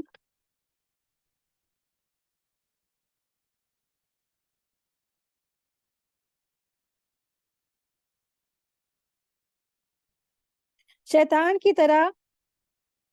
کی طرح کہ اس نے انسان سے کہا کفر کر، جب وہ کر چکا تو کہنے لگا میں تجھ سے بیزار ہوں، میں تو اللہ رب العالمین سے ڈرتا ہوں۔ ٹھیک ہے، اب یہاں کون کہہ رہا ہے؟ شیطان کہہ رہا ہے، وہ کہتا ہے کہ میں اللہ سے ڈرتا ہوں۔ آیت دیکھیں، آیت 17، بس دونوں کا انجام یہ ہوا کہ آتش دوزخ میں ہمیشہ کے لیے گئے، گناہ گاروں کی یہی سزا ہے۔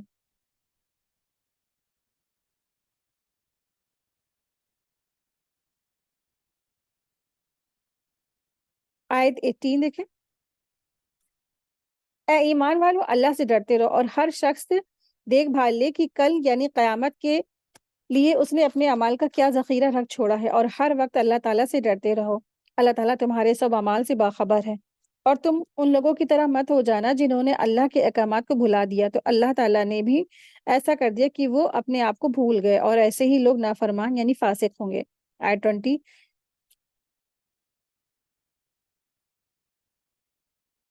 اہل نار یعنی دوزخی اور اہل جنت آپس میں برابر نہیں ہو سکتے، اہل جنت ہیں وہی کامیاب ہے، اور اہل نار یعنی وہ ناکامیاب ہے۔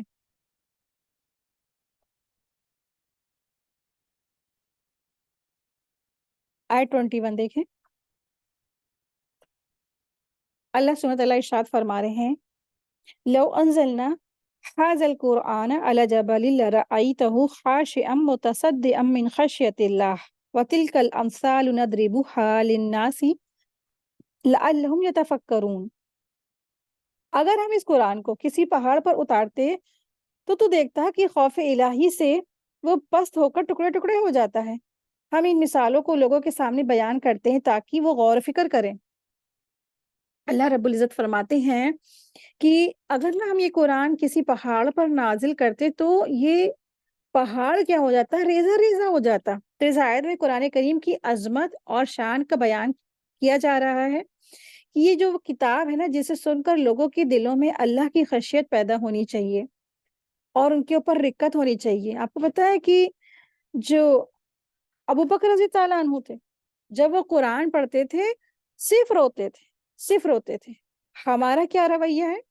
ہم قرآن پڑھ کر بھی ہمیں رونا نہیں آتا، ہمیں قرآن سن کر بھی رونا نہیں آتا، ہم قرآن سن کر سمجھ کر بھی ہمیں رونا نہیں آتا۔ کیوں؟ کیونکہ ہمارے دل سخت ہو چکے ہیں۔ ابو بکر رضی تعالیٰ عنہ قرآن پڑھتے جاتے تھے، روتے جاتے تھے، اور وہ جب مکہ کے اندر تھے اور قرآن کی تلاوت کرتے تھے زاروں قطار ہوتے تھے۔ ان کے اس طرح کی تلاوت سے نہ جانے کتنے لوگ ایمان لے آئے۔ تو بین کر دیا مکہ کے کفاروں نے کہ ابو بکر اب کیا ہے، شہر کے اندر تلاوت نہیں کریں گے، مکہ میں تلاوت نہیں کریں گے۔ تو ابو بکر رضی اللہ عنہ اپنے گھر میں تلاوت کرتے تھے، اپنے گھر کی چاروں دیواریں انہوں نے گرا دی اور پھر وہیں بیٹھ کے تلاوت کرتے تھے اور زاروں قطار روتے تھے، اتنا روتے تھے، اتنا روتے تھے کہ لوگوں کے دل کیا ہے، اس ان کی تلاوت سن کر کے لوگ ایمان لاتے چلے گئے۔ بہت بڑی تعداد میں لوگ ایمان لے کر آئے، کیونکہ ان کو قرآن بالکل صاف سمجھ میں آتا تھا، ان کے اوپر رقت طاری ہو جاتی ہے نا۔ جو اہل ایمان ہوتے ہیں اللہ کی آیات سنتے ہیں، ان کے دل خشیت میں ڈوب جاتے ہیں، اللہ کے خوف سے لبریز ہو جاتے ہیں۔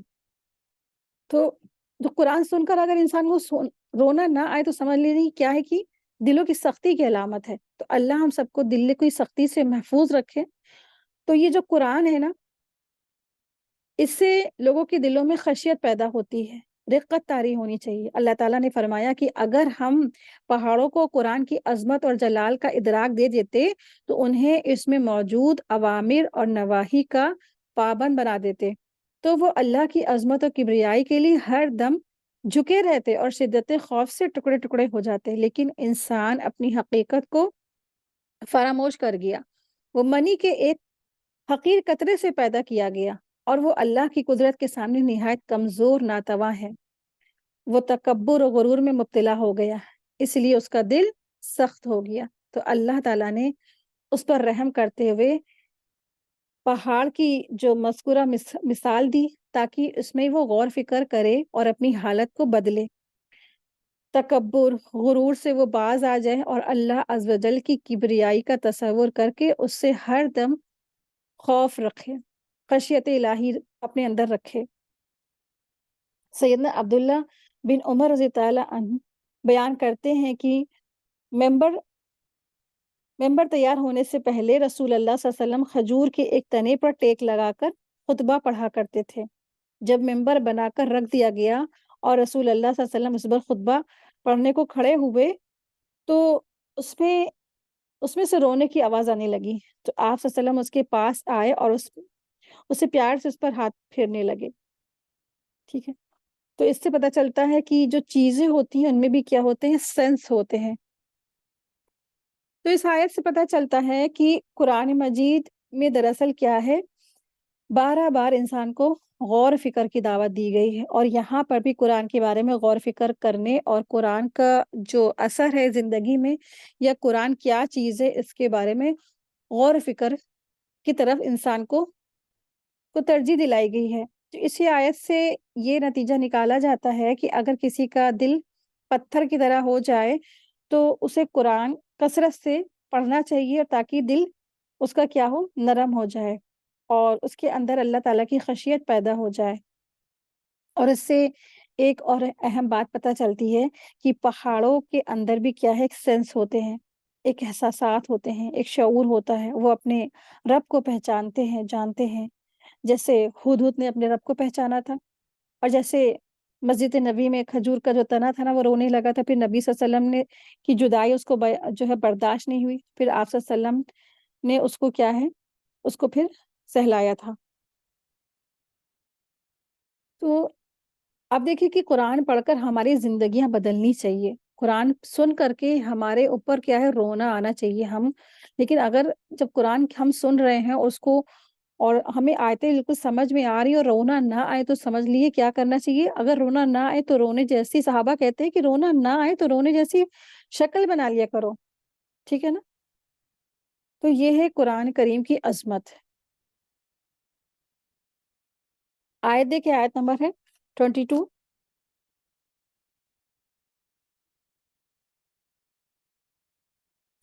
وہی اللہ تعالیٰ ہے جس کے سوا کوئی معبود نہیں، چھپے اور کھلے کا جاننے والا، بخشنے والا اور رحم کرنے والا.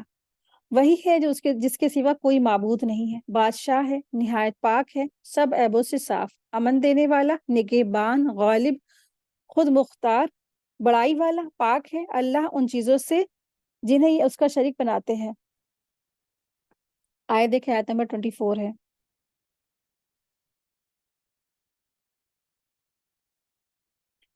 وہی اللہ تعالیٰ ہے، وہی اللہ ہے، پیدا کرنے والا ہے، بنانے والا ہے، صورت کھینچنے والا ہے. اسی کے لیے نہایت اچھے اچھے نام ہیں. ہر چیز چاہے وہ آسمانوں میں ہو چاہے وہ زمین میں، اس کی پاکی بیان کرتی ہے، اور وہی غالب ہے اور حکمت والا ہے. تو اللہ سبحانہ تعالیٰ کی یہاں پہ تعریفی کلمات ہے. تو الحمدللہ یہ ہماری سورہ حشر بھی مکمل ہوئی. سورہ ممتحنہ.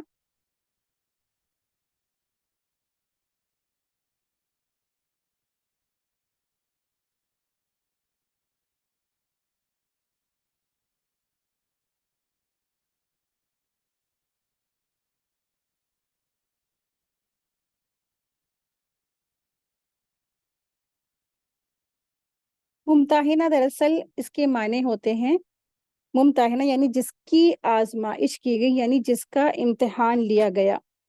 اس سورہ کی آیت نمبر 10 میں مسلمانوں کو حکم دیا گیا کہ جب بھی کوئی خاتون مسلمان ہو کر مکہ سے مدینہ آئے تو اس کو غیر مسلموں کی طرف واپس نہ کیا جائے، البتہ اس کا امتحان لیا جائے کہ وہ واقعی مسلمان ہے. اسی لحاظ سے سورہ کا نام ممتحنہ ہے، یعنی وہ عورت جس کا امتحان لیا گیا. اور یہ سورت دراصل مدنی ہے، اور دوسری مدنی صورتوں کی طرح اس میں بھی اہم احکامات ذکر کیے گئے ہیں، اور خاص طور پر مسلم اور غیر مسلم تعلقات کے بنیادی اصولوں پر بھی روشنی ڈالی گئی ہے. مسلمانوں کو تعلیم دی گئی ہے کہ جو غیر مسلم اسلام اور مسلمانوں کی عداوت پر کمر بستہ ہیں، ان سے مسلمانوں کو دور رہنا چاہیے، ان سے دوستی نہیں کرنی چاہیے.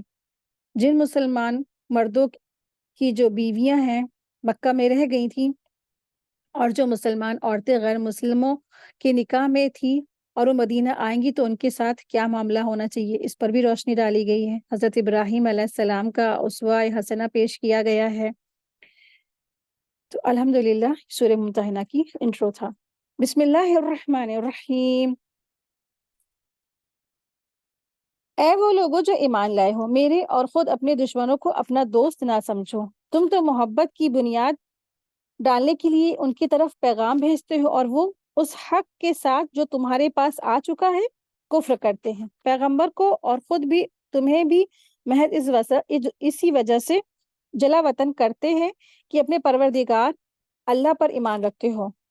اگر تم میری راہ کے جہاد میں اور میری رضامندی کی طلب میں نکلتے ہو، تم ان کے پاس محبت کا پیغام پوشیدہ پوشیدہ بھیجتے ہو. مجھے خوب علم ہے جو تم نے چھپایا اور وہ بھی جو تم نے ظاہر کیا. تم میں سے جو بھی اس کام کو کرے گا وہ یقیناً راہ راست سے بہک جائے گا. تو اللہ سبحانہ تعالیٰ نے آیت 1 سے لے کے آیت 3 تک کی کفار اور مشرکین سے دوستی نہ رکھنے کو فرمایا ہے.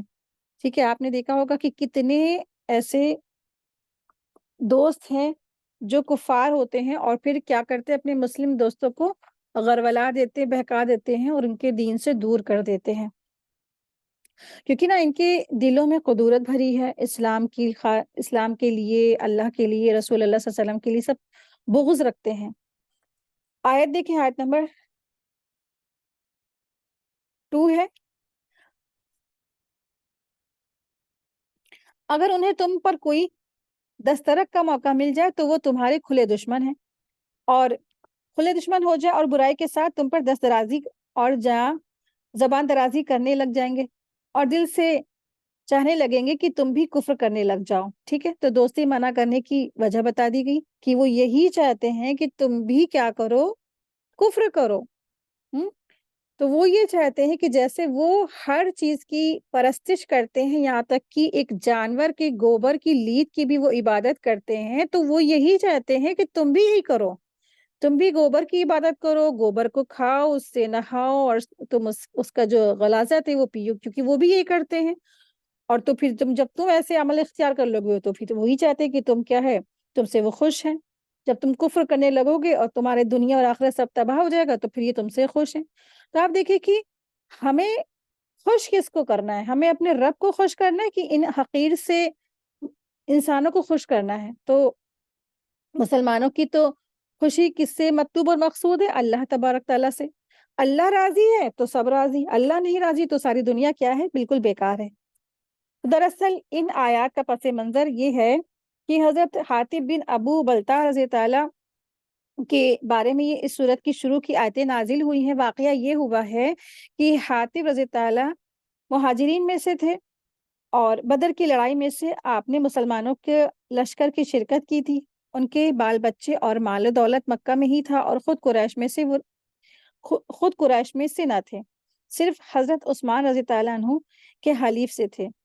اس وجہ سے مکہ میں انہیں امن حاصل تھا. اب یہ رسول اللہ صلی اللہ علیہ وسلم کے ساتھ مدینہ میں تھے, یہاں تک کہ جب اہل مکہ نے عہد توڑ دیا اور رسول اللہ صلی اللہ علیہ وسلم نے ان پر چڑھائی کرنی چاہی, تو آپ صلی اللہ علیہ وسلم کی خواہش یہ تھی کہ انہیں اچانک دبوچ لے, مکہ کے لوگوں کو اچانک دبوچ لے, تاکہ خون ریزی نہ ہونے پائے اور مکہ پر قبضہ ہو جائے. اسی لیے آپ صلی اللہ علیہ وسلم نے اللہ تعالیٰ سے دعا کی تھی کہ اللہ تبارک تعالیٰ ہماری تیاریاں کی جو خبریں ہیں ہمارے پہنچنے تک اہل مکہ کو نہ پہنچے, یہ سیکرٹ رہے.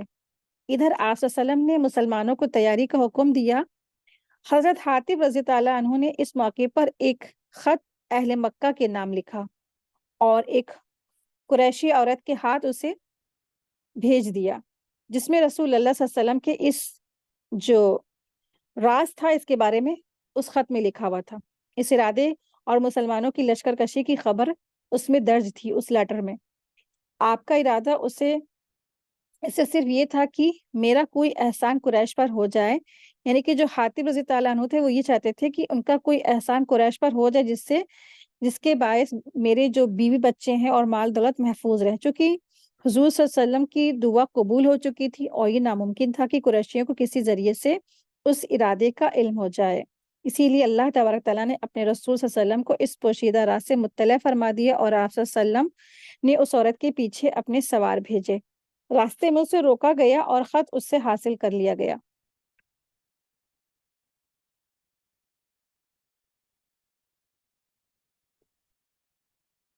آیت دیکھیں, آیت نمبر 3 ہے.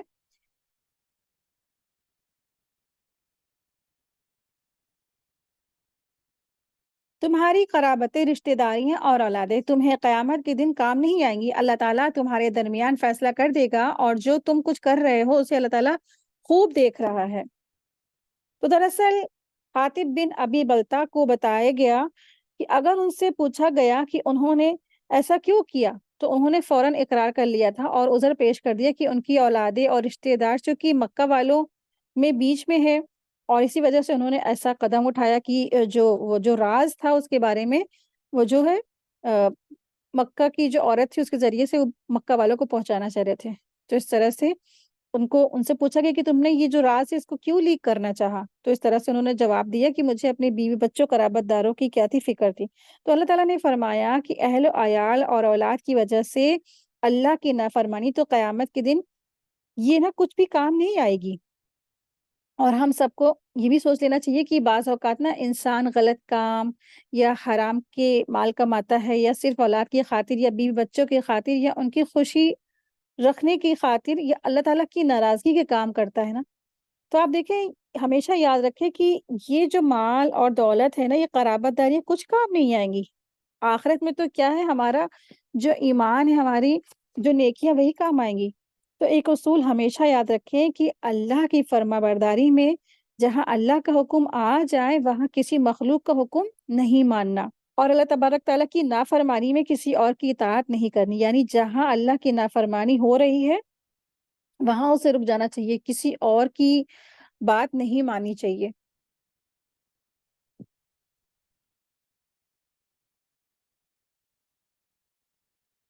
آیت دیکھیں، آیت نمبر ہے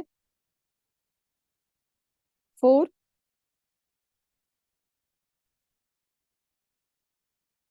آیت نمبر 4 سے آیت نمبر 6 تک حضرت ابراہیم علیہ السلام کا بہترین نمونہ کا تذکرہ ہے۔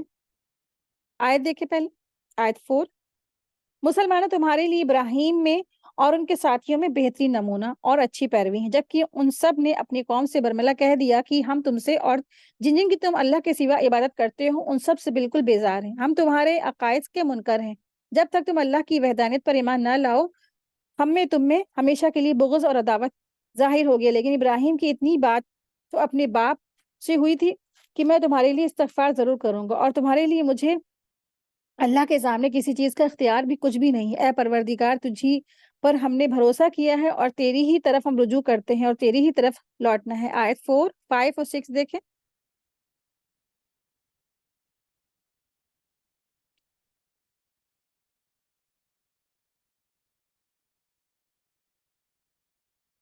آیت 5 ہے: اے اللہ تعالیٰ، تو ہمیں کافروں کا زیر دست اور تختہ مشق نہ بنا، اور اے ہمارے پالنے والے ہماری خطاؤں کو بخش دے، بے شک تو ہی غالب حکمتوں والا ہے۔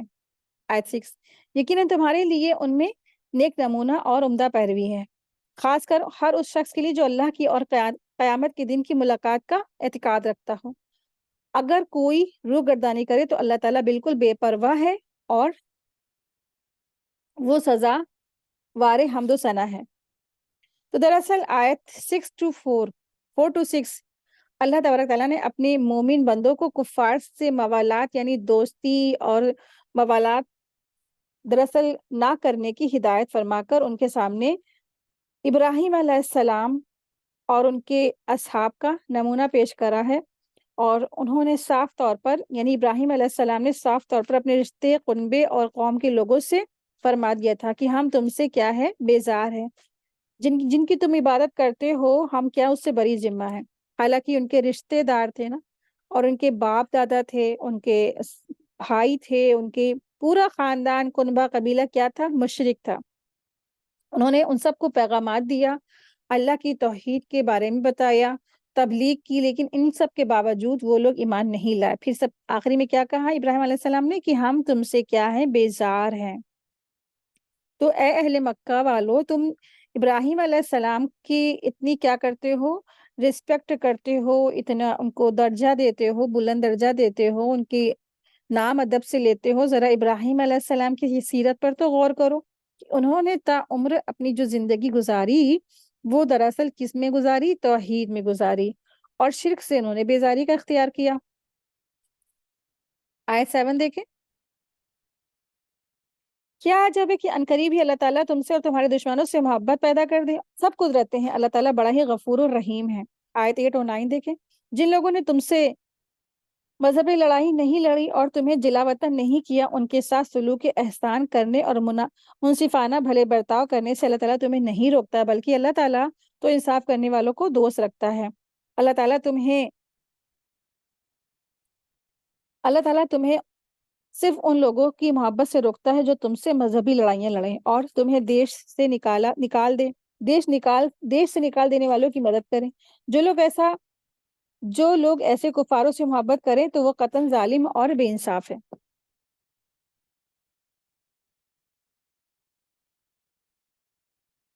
آیت دیکھیں، آیت نمبر ہے 10۔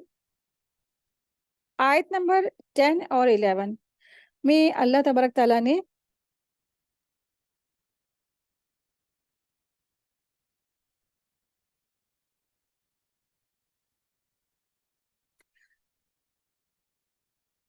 مہاجر عورتوں کا امتحان کے بارے میں ذکر فرمایا ہے کہ جو عورتیں ہجرت کر کے مدینہ آئیں گی ان کا کیا ہوگا، امتحان ہوگا، اسی کے بارے میں یہاں پہ ذکر فرمایا ہے۔ آیت دیکھیں، آیت نمبر 10 ہے: اے ایمان والو، جب تمہارے پاس مسلمان عورتیں ہجرت کر کے آئیں تو تم ان کا امتحان لے لیا کرو، دراصل ان کے ایمان کو بخوبی جاننے والا اللہ ہی ہے، لیکن اگر وہ تمہیں ایماندار معلوم ہو تو اب تم اب تم انہیں کافروں کی طرف واپس نہ کرو، یہ ان کے لیے حلال نہیں ہے اور نہ وہ ان کے لیے حلال ہے۔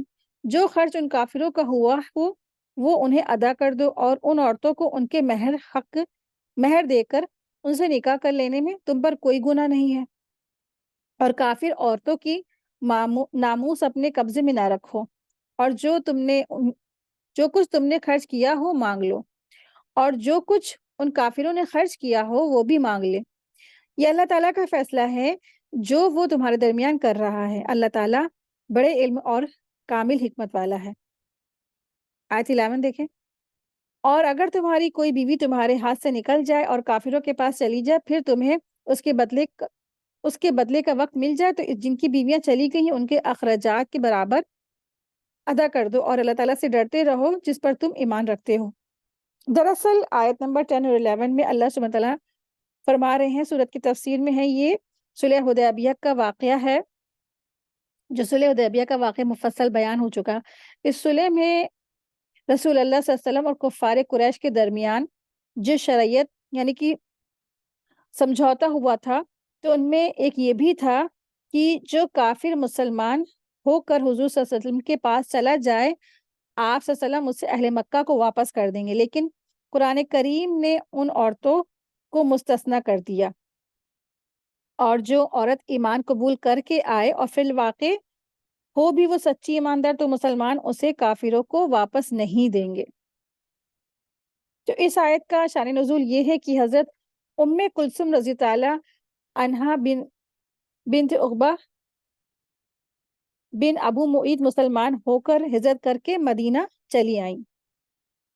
ان کے دونوں بھائی عمارہ اور ولید ان کو واپس لینے کے لیے رسول اللہ صلی اللہ علیہ وسلم کی خدمت میں حاضر ہوئے، اور آپ صلی اللہ علیہ وسلم نے آپ صلی اللہ علیہ وسلم سے کہا سنا، پس یہ آیتیں نازل ہوئی اور مومنہ عورتوں کو واپس لوٹانے سے ممانعت کر دی گئی۔ حضرت ابن عباس رضی اللہ عنہ سے سوال ہوتا ہے کہ حضور صلی اللہ علیہ وسلم ان عورتوں کا امتحان کس طرح لیتے تھے، تو فرمایا اس طرح کہ اللہ تعالیٰ کی قسم کھا کر سچ سچ کہیں کہ وہ اپنے نہیں چلی آئیں، صرف آب و ہوا اور زمین کی تبدیلی کرنے کے لیے بطور سیر سپاٹے کے لیے نہیں آئیں، کسی دنیاوی طلبی کے لیے نہیں آئیں، بلکہ صرف اور صرف اللہ تعالیٰ کی اور اس کے رسول صلی اللہ علیہ وسلم کی محبت میں اسلام کی خاطر ترک وطن کیا ہے، اور کوئی غرض نہیں ہے۔ قسم دے کر ان سے سوالات کرایا جاتا تھا اور خوب آزمایا جاتا تھا، اور اس کام پر حضرت عمر رضی تعالیٰ عنہ سپرد تھے، یعنی کہ وہ اس کام کو سر انجام دیتے تھے۔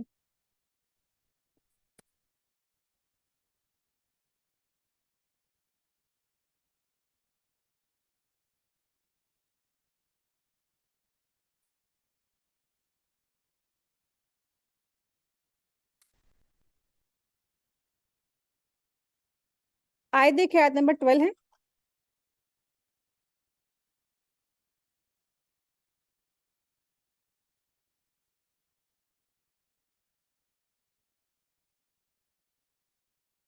اے پیغمبر، جب مسلمان عورتیں تجھ سے ان باتوں پر بیعت کرنے کو آئیں کہ وہ اللہ کے ساتھ کسی کو شریک نہیں کریں گی، چوری نہیں کریں گی، زنا نہیں کریں گی، اپنی اولادوں کو نہ مار ڈالیں گی، اور ایسا بہتان نہیں باندھیں گی جو خود اپنے ہاتھوں پیروں کے سامنے گڑھ لے، اور کسی امر شرعی میں تیری بے حکمی نہیں کریں گی، تو ان سے بیعت کر لیا کر اور ان کے لیے اللہ سے بخشش طلب کر، بے شک اللہ تعالیٰ بخشش اور معافی والا ہے۔ حضرت عائشہ رضی اللہ عنہا نے فرمایا کہ جو مسلمان عورتیں آپ صلی اللہ علیہ وسلم کے پاس ہجرت کر کے آتی تھی، ان کا امتحان اس آیت سے ہوتا تھا کہ جو عورت ان تمام باتوں کا اقرار کر لیتی، اسے حضور صلی اللہ علیہ وسلم زبانی فرما دیتے تھے کہ میں نے تم سے بیعت کی ہے، اور یہ نہیں کہ آپ صلی اللہ علیہ وسلم ان کے ہاتھ سے ہاتھ ملاتے ہوں، بلکہ قسم اللہ کی آپ نے کبھی بیعت کرتے ہوئے کسی عورت کے ہاتھ کو ہاتھ نہیں لگایا، صرف زبانی فرما دیتے تھے، اور ان باتوں پر تیری بیعت، ٹھیک، تو صرف زبانی فرما دیتے تھے کہ ان باتوں پر میں نے تیری بیعت لی۔ یہ صحیح بخاری کی حدیث میں سے ہے۔ تو کس طرح سے بیعت ہوتی تھی؟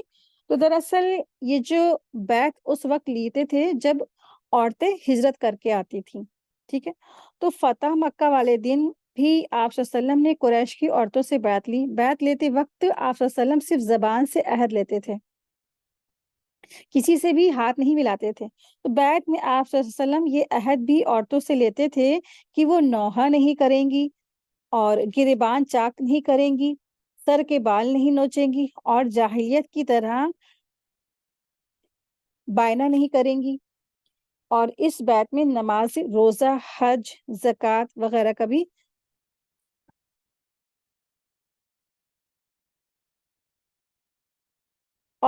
نماز، روزہ، حج، زکوٰۃ وغیرہ کا بھی ذکر نہیں۔ اس لیے نا یہ ارکان دین اور شاعر اسلام ہونے کے اعتبار سے محتاج وضاحت نہیں ہے۔ آپ صلی اللہ علیہ وسلم نے بطور خاص ان چیزوں کی بیعت لی جن کا عام ارتکاب عورتوں سے ہوتا تھا، تاکہ وہ ارکان دین کی پابندی کے ساتھ ان چیزوں سے بھی اجتناب کریں۔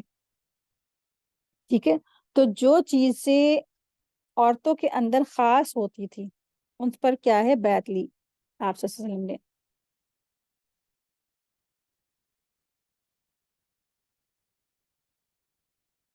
سب سے پہلے چیز کیا ہے، وہ شرک نہیں کریں گی، اللہ کے ساتھ کسی کو شریک نہیں کریں گی، چوری نہیں کریں گی، ٹھیک ہے، زنا کاری نہیں کریں گی جو عورتوں کے اندر عام ہوتا ہے، اور جس میں کیا ہوتا ہے، بہت اکثر جو عورتیں ہوتی پھسل جاتی ہیں، زنا کاری نہیں کریں گی، اور پھر اپنی اولادوں کو جان سے نہیں ماریں گی، یعنی کہ جب عورت کے ایک دو بچے ہو جاتے پھر اس کے بعد کیا ہوتا ہے، تو انچاہے بچوں کو کیا کرتی ہے عورتیں، ابورٹ کرا دیتی ہیں۔ تو لیکن مسلمان عورتوں نے اللہ کے رسول صلی اللہ علیہ وسلم سے اور اللہ سے عہد کر رکھا ہے کہ وہ اپنے بچوں کو کبھی بھی جان سے نہیں ماریں گی اور ایسا بہتان نہیں باندھیں گی جو خود اپنے ہاتھ پیروں کے سامنے گڑھ لے، اور کسی بھی حکم شرعی میں بے حکمی نہیں کریں گی۔ تو ان سب تمام باتوں پر ایمان والیوں نے اللہ سے اور اللہ کے رسول صلی اللہ علیہ وسلم سے بیعت کر لی۔ آیت دیکھیں، آیت نمبر ہے 13۔ اے مسلمانوں، تم اس قوم سے دوستی نہ رکھو جن پر اللہ تعالیٰ کا غضب نازل ہو چکا ہے، جو آخرت سے اس طرح مایوس ہو چکے ہیں جیسے کہ مردہ اہل قبر کافر نا امید ہیں، جیسے کہ مردہ اہل قبر کافر نا امید ہیں۔ تو الحمدللہ آج کا ہمارا لیسن مکمل ہوا۔ وآخر دعوانا ان الحمد للہ رب العالمین، سبحانک اللہم و بحمدک، اشہد ان لا الہ الا انت، استغفرک و اتوب الیک۔ السلام علیکم ورحمۃ اللہ وبرکاتہ۔ جزاکم اللہ خیرا کثیرا۔